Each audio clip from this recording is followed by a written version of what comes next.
my mom opened a can of salmon, boiled up some minute rice, stirred it all together in her electric skillet with a pinch of salt.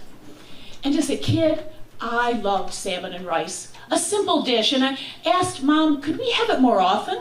And she gave me a funny look and said, no, Susie, it's just for special occasions.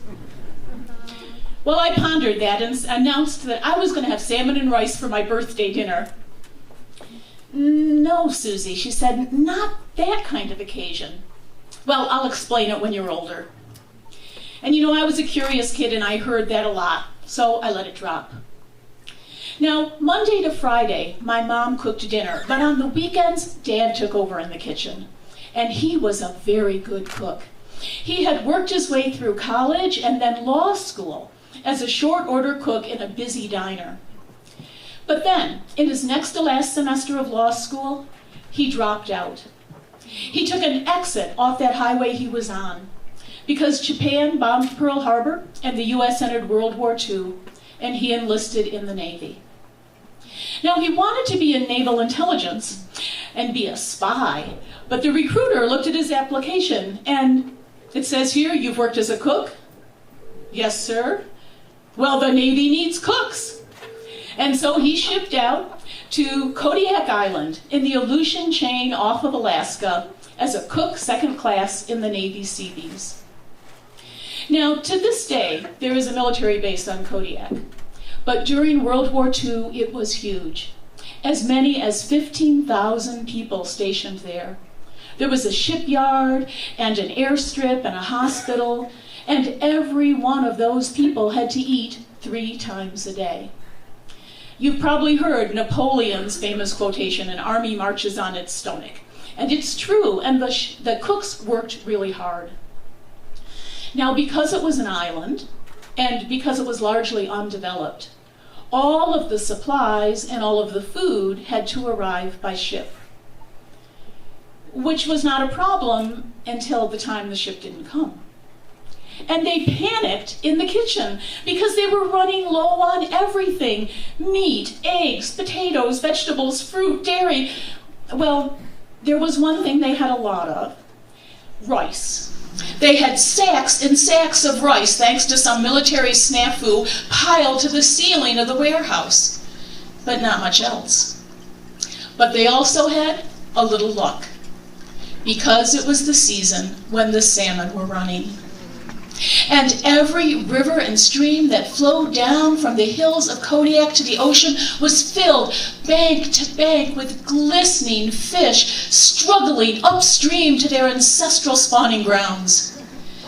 And every man who could be spared from the kitchen crew went out to stand for hours in that icy water, hauling in net after net after net of salmon.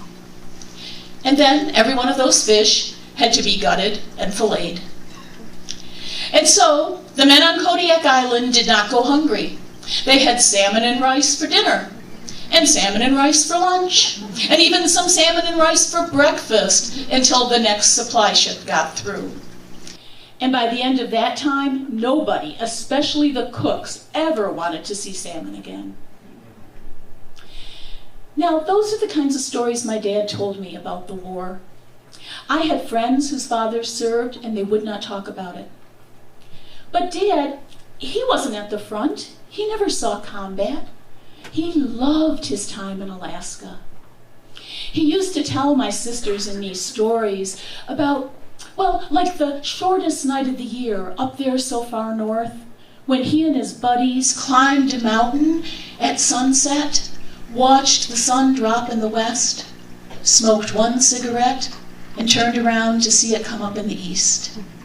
And he frightened us with stories about the big brown bears that are native to Kodiak Island that would wander onto the base.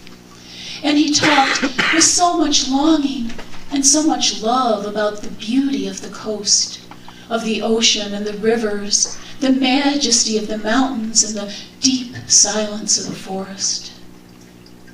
And then the war ended. And he went back to Ann Arbor and finished his law degree and married Mom, and they moved back to their hometown, and they had 3 kids in 5 years. And life was pretty good. But every now and then, when dealing with clients all day got on his nerves. And when trying to find his place as an adult in his hometown just seemed like a struggle. And he had a wife and 3 kids to support. And when he'd had too many beers, we would hear him muttering to himself, "How did this happen? How did I get here? How did I get stuck in this lane? There's got to be an exit. You know, the Navy was good to me. God, I loved Alaska. I ought to re-enlist." And that's when Salmon and Rice appeared on the dinner table. "Oh, geez," my dad said, and then he'd look over and my mom would be grinning. And he'd look at us kids and he'd start to grin. And pretty soon everybody's laughing. The whole family is laughing, though I didn't understand why. But Mom was right. When I got older, it made sense to me. I understood how a plate of salmon and rice could speak louder than any words.